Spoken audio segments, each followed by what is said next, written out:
guess just trying to find a way where you can survive throughout that, where you can adapt your business model. Because I think that's going to be the big shock for quite a lot of businesses, which is you're so used to operating in a certain way and you've been doing that for years. And as Brian was saying, actually, maybe this is the time to introduce new measures which are a bit more fair. So it's almost like we've got a nice opportunity for a reset button, I think, for both the business aspect and also for kind of fairness for workers as well. I mean, many catering businesses have tried to innovate through this, whether that's shifting to kind of click and collect or delivery models, even if they were a sit-in business before that. There might be more innovation that's required around, making use of outdoor space or changing working hours, changing opening hours so that you can stagger your custom and have fewer people in at once, but still do the same amount of business. All of those kind of changes are going to impact on your employees as well. Have you been able to begin that conversation yet with your staff about the changes that are to come, or are you not yet able to kind of crystallize it into something you can consult on?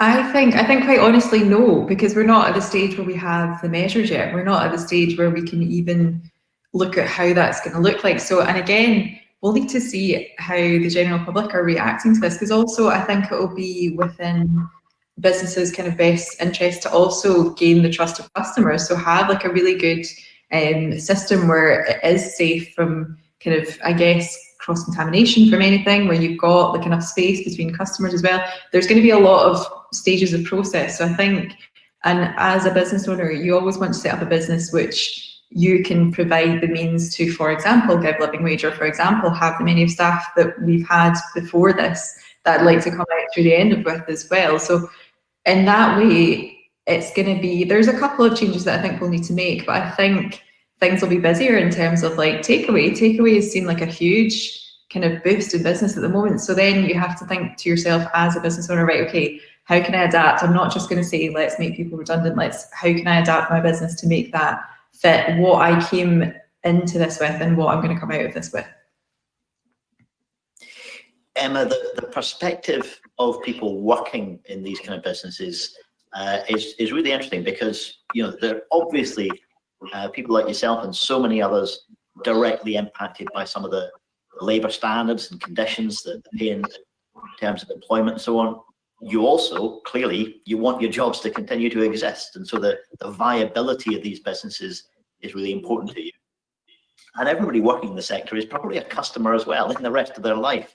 You don't just spend your whole life working inside a business. You'll go out and socialise. You'll be a customer in other hospitality businesses as well. So you kind of see it from all angles.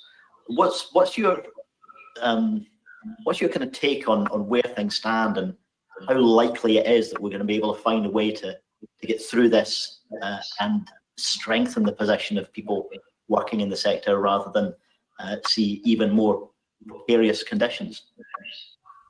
I think I'll kind of follow on from what Julie and Brian were saying. I think this is a real opportunity to build our industry back stronger, but it can really only be done by putting the workers, who are the heart and soul of our sector, at the centre of any recovery efforts. Like hospitality jobs have never really provided real security. I mean, I've been at the same place for the last 8 years and I'm still on a 0-hour contract. Brian had mentioned that like Unite Hospitality run a lot of surveys, and there's one happening just now about for those that are facing redundancy. And the amount of people who have said that they're planning to leave hospitality and never return, it was like almost half of the respondents. But for anyone who's worked in a bar or a kitchen or a hotel, it's not that shocking. We work really long hours. We get really short breaks. We're knocking our pan in to provide great service. We're really loyal to employers who don't think that we're worth a real living wage and a minimum hour contract. I think from a worker's perspective, if the industry survives this current crisis, we're going to be faced with another. There's going to be tens of thousands of highly trained, skilled workers that will be made redundant because of this, the JRS being phased out. We don't have strong trade union representation in a lot of workplaces. There's staff that I've spoken to, they're completely deflated because of the way that we've been treated through this pandemic, and they're just not seeing a future in the industry that we're in. Yeah, so I don't know. I don't think an industry can recover without the implementation of a real living wage and an annualised hours contract for everyone. How can it recover when the workers won't be there to support it?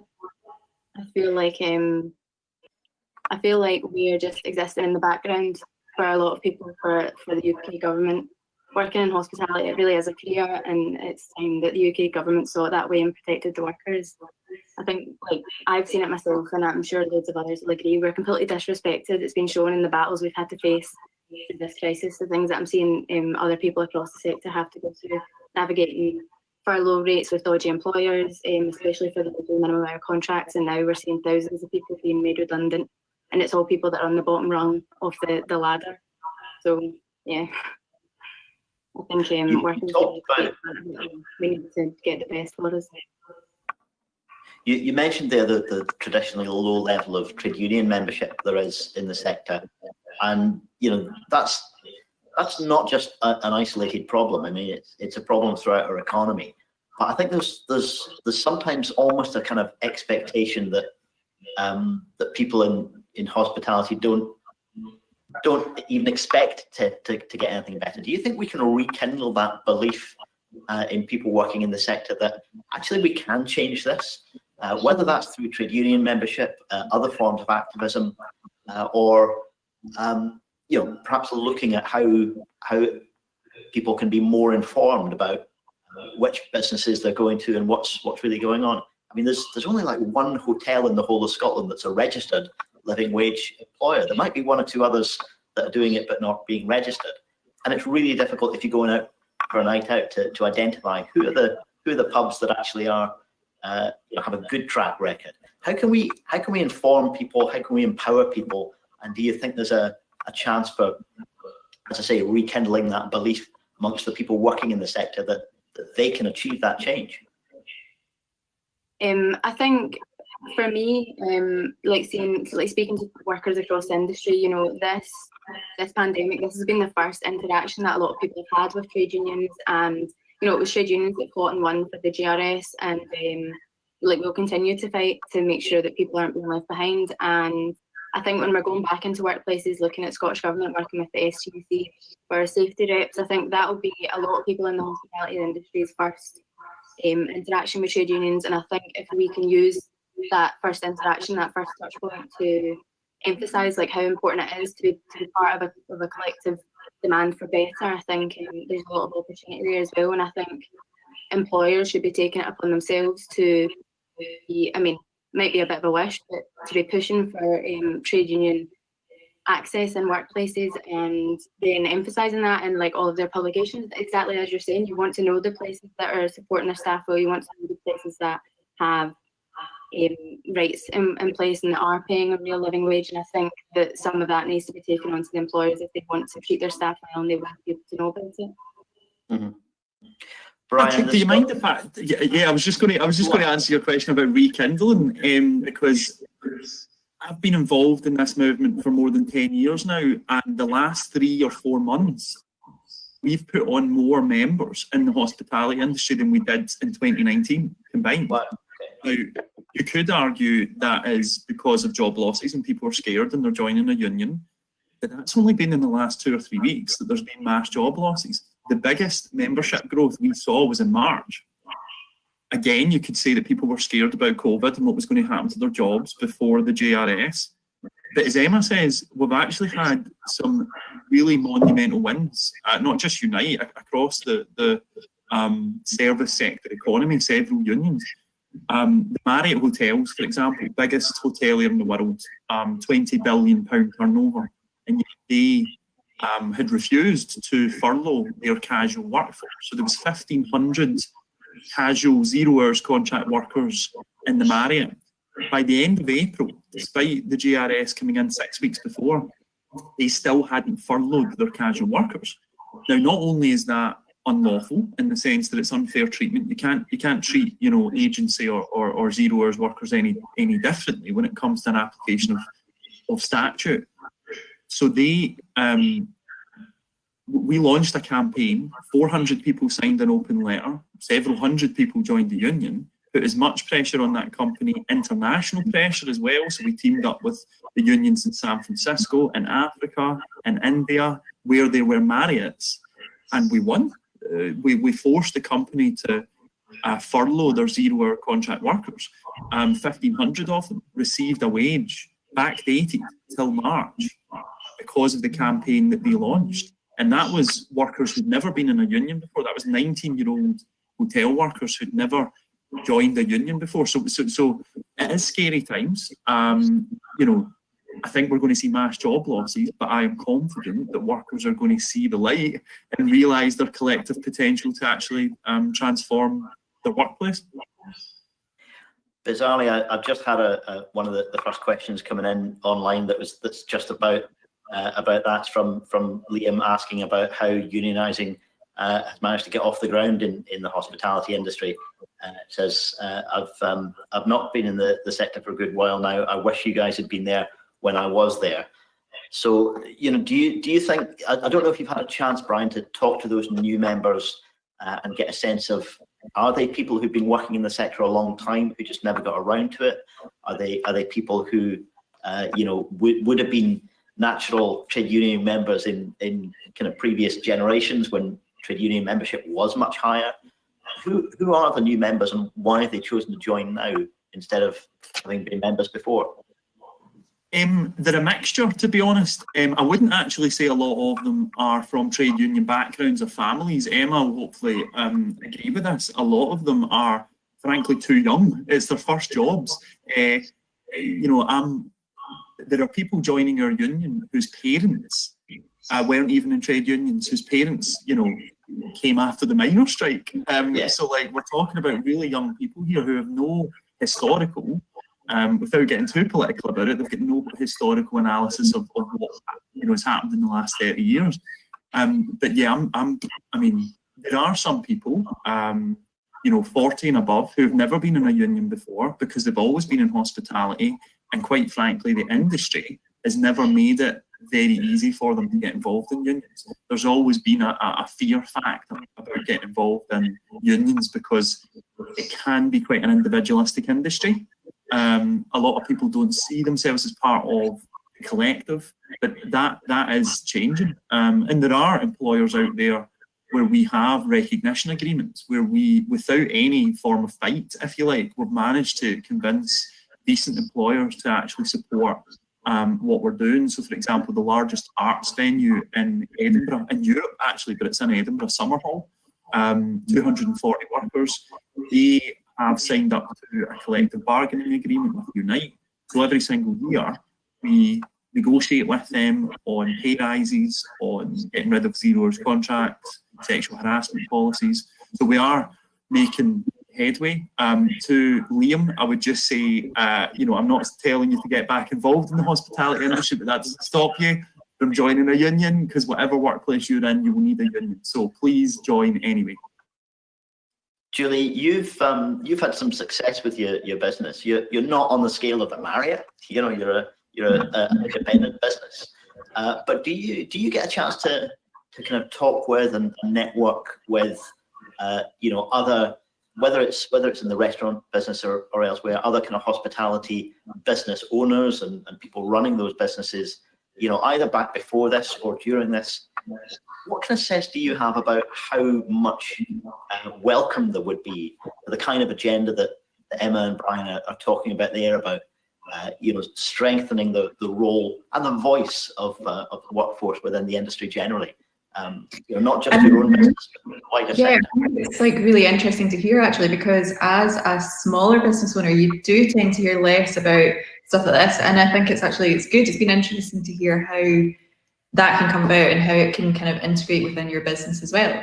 And obviously in Glasgow, we've got a kind of tight-knit community within hospitality. And I think there's quite a lot of small businesses there, and as we were talking about earlier, actually, just before the call started, there's quite a lot of small businesses where, and this is a generalization, but you tend to see quite a lot of people saying that they get treated fairer working for smaller businesses than you do large corporate companies. I think that's a really important thing to kind of stick by, because there's the very human element of the fact that smaller business owners have probably gone through, I guess, all the hospitality kind of trades, and they've seen all of this, and we've myself has been through kind of unfair circumstances as well. So you kind of have this way of knowing that that's not what you want for your business and how to progress in that way. And I think it would be a nice kind of introduction actually to have that conversation with small businesses and with unions to see where you can meet in that sense, because there's not a huge HR company to go through. It's yourself and the business owner. So you have this kind of, I guess, this advantage of being able to action quite a lot of these things a lot quicker. And again, I think it really is the human element of people having gone through that themselves and running their businesses fairly. There's loads of business owners in Glasgow and we're all like really fighting for our staff. Our main thing is to protect our staff right now throughout this whole process. We want to make sure that at the end of this, there's businesses that it's going to be fine and there's going to be work for them to come back to, because it's people that you work with directly and you become so invested in it. So I think actually watching those changes suggested might actually happen quicker in a smaller business. You're kind of got that more personal element of you working with people and actually seeing them. It's not an office elsewhere in the country kind of thing. So yeah, I think it'd be really interesting to work together on that.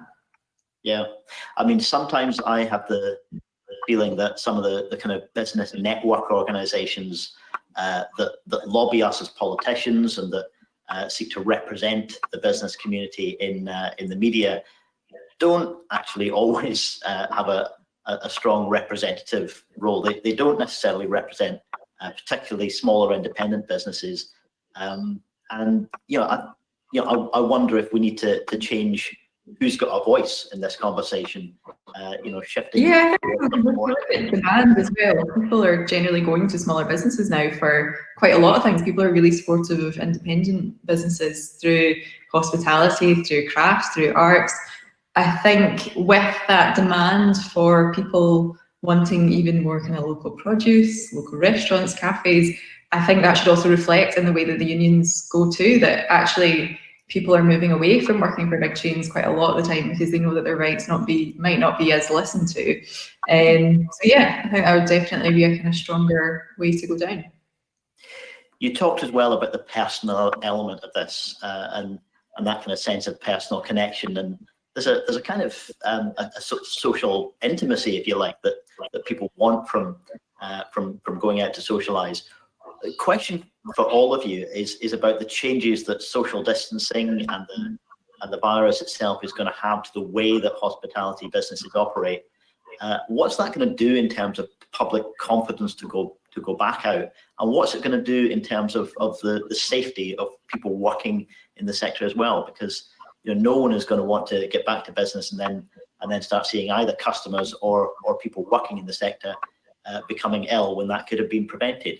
But at the same time, nobody's going to want to go out to socialise if we're all going to be kind of wrapped up in 3 layers of PPE. So how do we address those issues, keeping everybody safe and having confidence to get people actually going out and socialising again? Well, I mean, I've got quite a fortunate way where we've got a restaurant residency at the kind of big space in SWG3 in Glasgow. So that's the kind of bigger element of what we do. And we've also got a tiny little cupboard of a restaurant in Trolland. So we're both ends of the spectrum for that. So it's quite interesting to see. And I think, just as I was saying earlier, I think we're all going to have to work really hard to gain the trust of customers in our practice. So we, for Shawlands, have installed a kind of system where people can come and collect, and you've got a time slot to do so. So we don't have people clogging up the street with a big massive kind of queue where people can't get past, and you've just got kind of people coming in and out. And I think all businesses are going to have to look into a system of that in some respect. And with SWG3, there's obviously the chat, which I'm sure we're all glad to hear that pub gardens might be open soon, and we're going to relook at that on the 2nd of July, I think that was. So I think with that in mind, there'll be lots of social distancing. We'll need to be extra stringent with all of our measures in order to make sure that there's no mistakes. We need to be really, really kind of good with the 2 metre rule. And yeah, that's going to mean less capacity. But I think with also in saying that, with the less capacity, which obviously could then affect workers, I also do think there's an argument that people have been in their houses for 4 months, and people are going to be absolutely dying to come outside and probably follow the rules as much as possible in order to keep this momentum going, kind of thing. So I think there will be a big boom in the hospitality sector in the way of places that can facilitate this. And then, yeah, and from being the person who's got the small business as well, there's other ways of getting by, of trying to figure out, okay, right, we've got a 5-table restaurant, I can only have one person in this legally, so how do we find a way to survive? We do a click and collect service, and it's safe, and it means that I know my staff as well are protected. They've not got hordes of customers coming in. We're doing contactless payments. There's quite a lot of measures you can put in, which are it just is common sense really at the beginning, and then we'll add in extra to make sure when things do get a bit more ease that it's still safe. There's a lot to adapt to. Emma, Brian, you and the folk you work with must also have concerns about safety in the immediate situation, but also as things continue to change. Have you got views about what are the challenges that we're going to have to face there? And also a slightly associated question that's come in from Stuart, who's talking about the rise of many more places, businesses doing a delivery model, much more in the way of some of the companies like Just Eat and Deliveroo and so on. What does that do in terms of workers' conditions if much more of the workforce is working outside of those traditional businesses and in the delivery sector? You go first. Emma. Yeah, no, I was just to respond to your first point that you'd made about obviously like security and things like that. At the SCC, we obviously had the NHS Louisa Jordan open up, and it wasn't without really intense work and really intense pressure from all of the staff who were going into work there that we managed to get the implementation of a traffic light system. And like you've probably heard about it, that basically with the sort of red, amber, green, and when staff were entering into amber zones, there was like increased pay with that.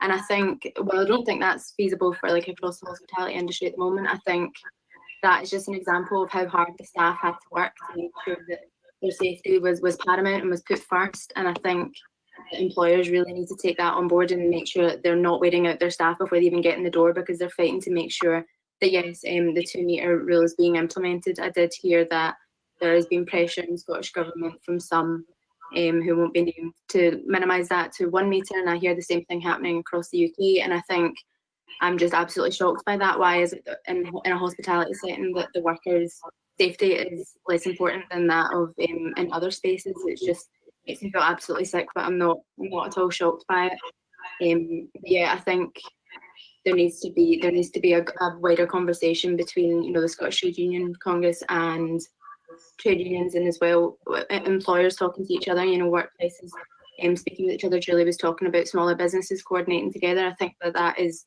a really valuable sort of route to go down. There's so many resources available now. I know that Unite have written up so much, and there'll be more coming out in day to day, especially in Scotland as we move towards reopening of some areas. But I do think that it should be taken off of the back of the staff, and not them having to ensure that their workplaces are safe, and onto the back of the employer to make sure that they're not putting their staff at risk. And I think as well, talking about the customers, I think there needs to be, I hope that there would be people who were sympathetic towards how difficult it is to work in an environment like that. But yeah, I just hope if anyone is watching who's going to visit any hospitality workplace, that they just give the staff a break, because it's been incredibly difficult for everybody as it is. Yeah, I mean, I think that's something that I certainly hope that many more people have just become so much more aware over the last few months of the hard work and sometimes the lack of respect, whether that's in the hospitality sector, people working in the supermarkets and so on, in the care sector as well. Often some of the work that's keeping us all alive is some of the hardest and least remunerated work. Brian, the safety, the health and safety of workers has long-standing been part of the core work of trade unions. What are your views about the kind of changes that are going to be necessary to keep people safe, not just in the current situation, but as we develop and as we change and adapt to a virus that's probably going to be with us for quite a while yet? Well, firstly, trade unions might be experts in employment law and advice and support, but we're not experts on, medical side of things and making sure that people are safe. So we go by the medical advice from experts. The Lancet has released extensive reports which say that any reduction from 2 meters, reducing it from 2 meters to 1 meter, would triple the recontamination rate of COVID, such as the veracity of the virus. So, as Emma says, these, and you mentioned as well, these lobbyists for the hospitality industry, groups like UK Hospitality, which is the biggest, you've got the Scottish Tourism Alliance in Scotland as well, both are lobbying on behalf of their biggest members, groups like the Marriott Group, groups like Hilton, groups like, Wetherspoons, who absolutely do not want 2 meter social distancing to be applied. They have lobbied successfully, frankly, the Westminster government, who don't appear to be taking the medical advice seriously. Thankfully, the Scottish government have taken that. They've not dismissed it. They've taken into consideration the views of employers, but ultimately they've said, well, we're going to take the medical advice, and that says we stick at 2 meters until otherwise necessary. So our position is absolutely 2 meters. Now, obviously, people are going to say, well, what, do you not care about the industry going under or small businesses going under? Quite frankly, it's the obligation of employers to ensure the health and safety of their workers. Julie is a perfect example of someone who's been creative with that and looking at alternatives, whether that be through click and collect. We've been calling on employers to apply staggered shifts for chefs, for example. So say, for example, you have, you need 2 chefs, you need a chef and a sous chef in the kitchen. They are not going, it's just unrealistic to assume that they can adhere to 2 meters, right? So you make sure that they've got PPE, you make sure they've got hand sanitizer, but you make sure also that you're not flooding the kitchen with 4 or 5 chefs. You have staggered shifts so that they're not doing 14, 16-hour shifts, as Julie I'm sure will testify to. They don't need to be doing 16-hour shifts in the middle of this crisis. We can have 2 people, 2 different chefs coming in at different times, doing 8 hours a piece, and then that reduces contamination. So there's so many creative ways that we can be doing that. But really, it is the obligation of the employer to ensure that. As Emma says as well, we're working with the STUC and some employers and the Scottish Government to ensure that we are there as experts in health and safety to ensure that employers, small, medium and large, have our advice and support through roving health and safety reps.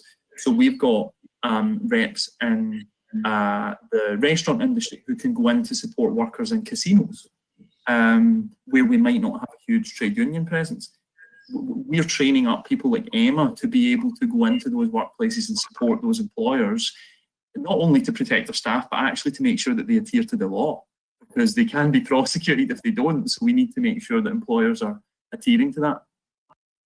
And do you want to just address that question that came in as well about the delivery side of things? Because that has grown a lot. And it's an area where collective action has scored some wins in recent years, improving people's conditions, but probably a lot more work still to do to try and make sure that people are really protected there.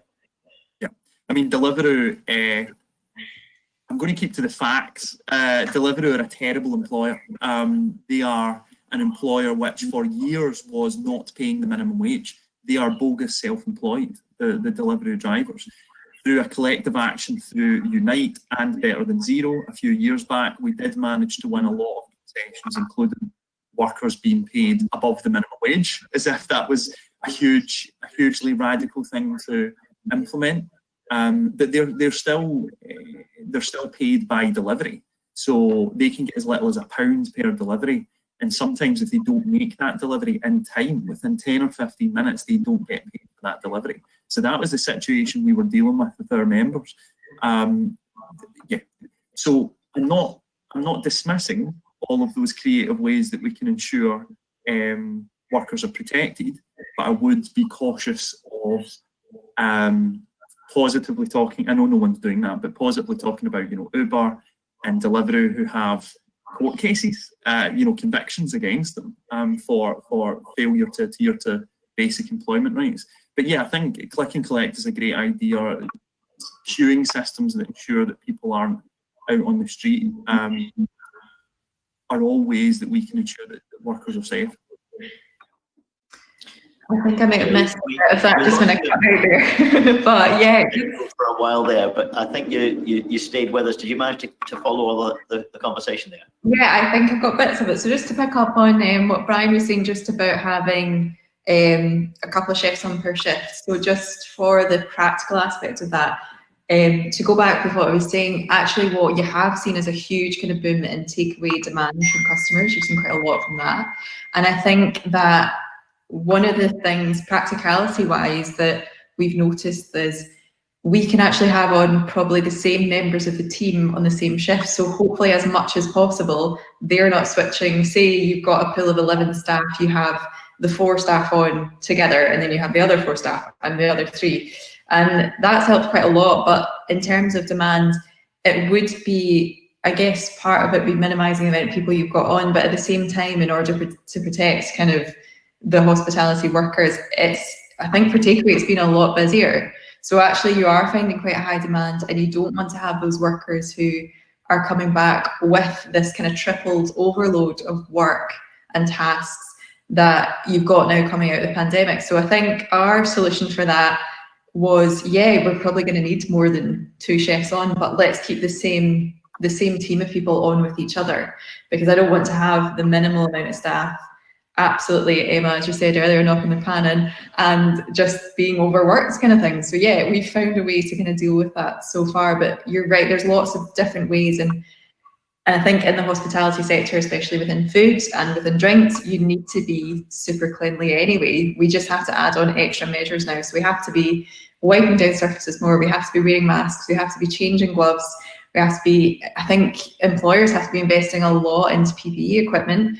And I think one of the encouraging things would be to also buy your workers masks that can be reusable. Buy your team like all of the kind of equipment they're going to need. We've managed to get, there's quite a lot of people kind of doing their own reusable masks right now, and just making sure that everyone's got everything they need. So when they come to work, everyone's safe, kind of thing. But I think that'll be one of the interesting things about going back into it. I think I'm answering your question correctly. I had to drop out there for a wee second, but yeah, I think that's part of it, of just looking every day to see, because there's going to be new issues every day. There's going to be higher demand, lesser demand, restructuring a business, restructuring the physical restaurant, bar, kind of industry place that you have, that we're going to need to deal with every day. And I think, again, to go back to being a small business owner, I think being as vocal about that as possible and talking to your peers, talking to people who are doing the same thing, getting ideas off of other people is the way forward right now. I don't think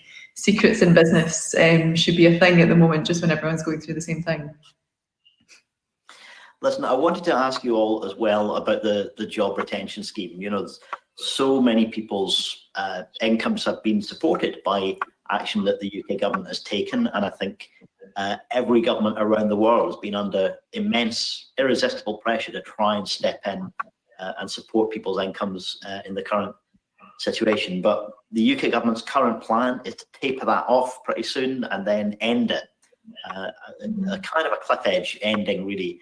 Now, there'll be some sectors where, by September, October, folk are just going back to work. And, in an office environment, maybe you can do all of the social distancing and just get everyone back to work, and that'll be okay. But I think it's pretty clear that the hospitality sector is not going to be like that. Return to work is not going to necessarily be all at once, and it might be that a lot of employers need to reduce people's working hours for longer period than just up till October.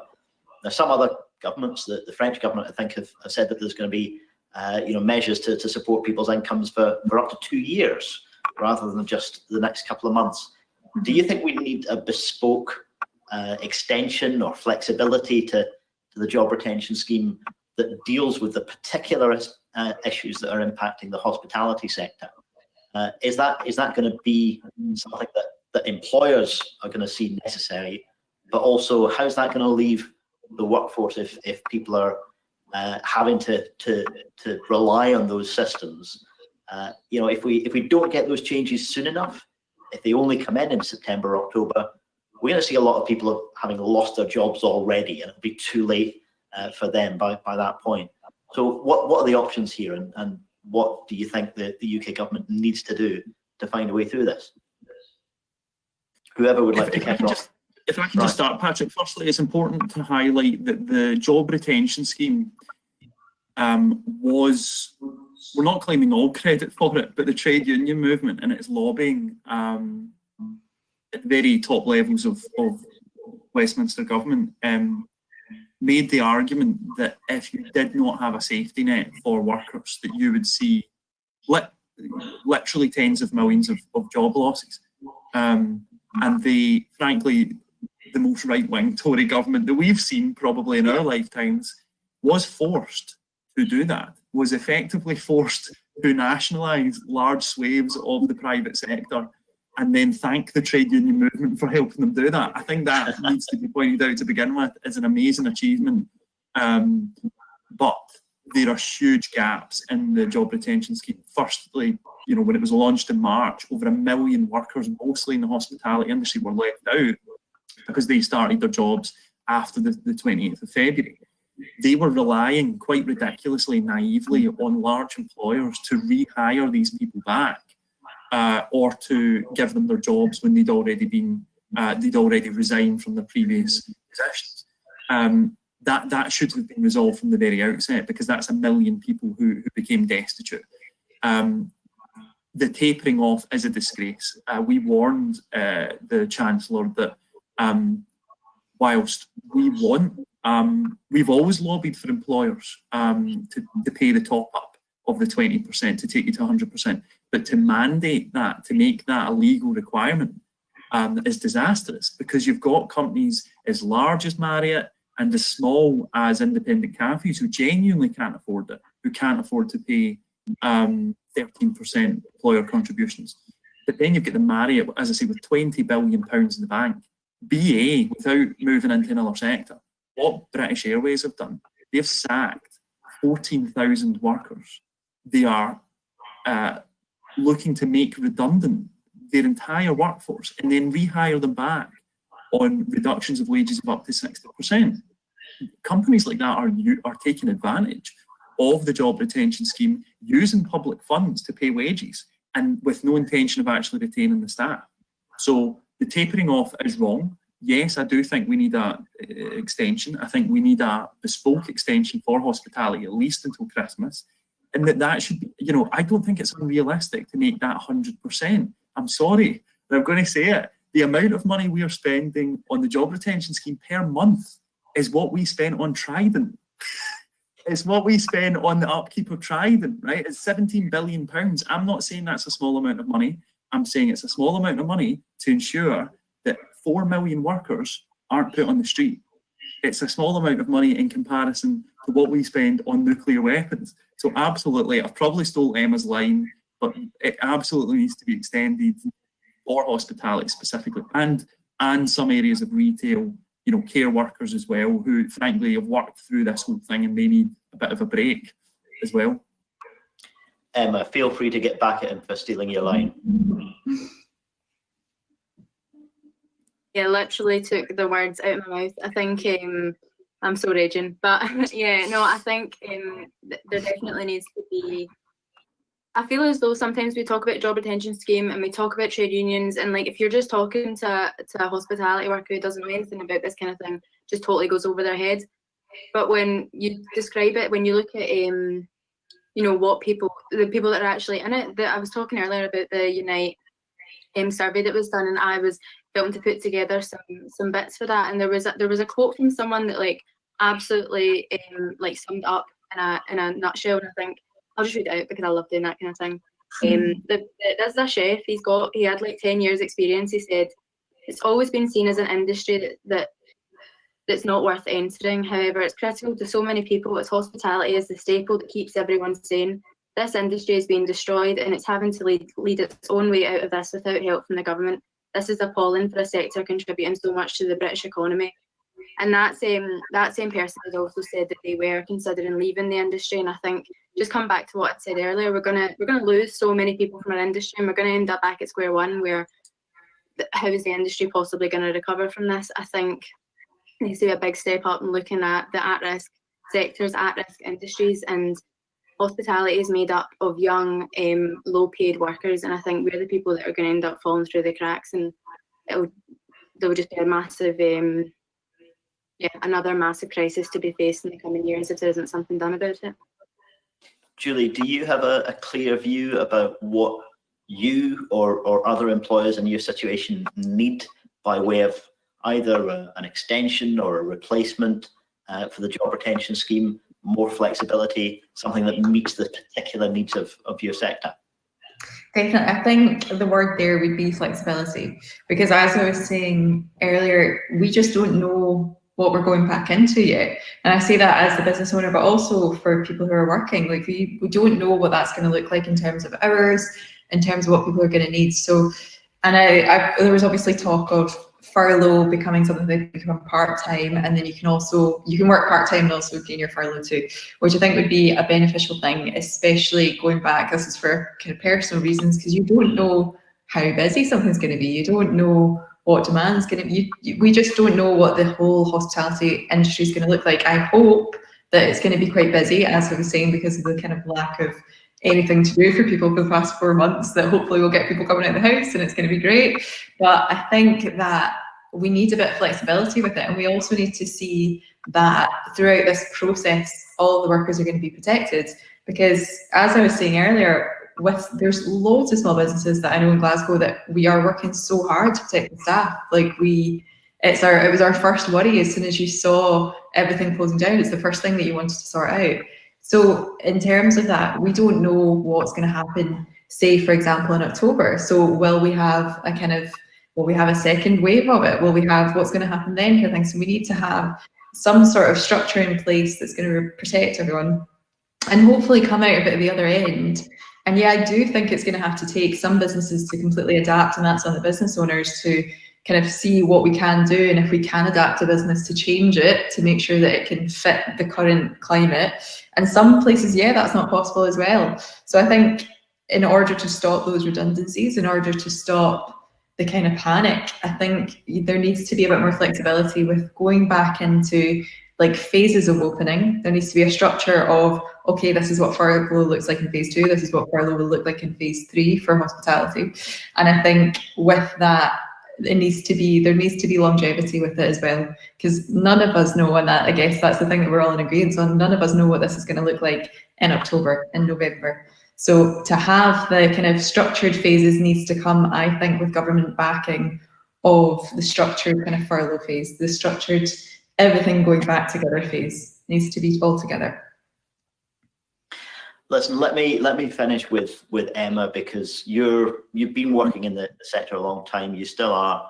What are your hopes? Let's try and end in a kind of positive, optimistic vision. What are your hopes for the way that we can not just get back to, as I was saying at the start, that this aspect of our lives that's so important to everybody's happiness and well-being, the chance to get out and socialise, but also how we can do that in a way that meets the long-standing needs of people working in the field.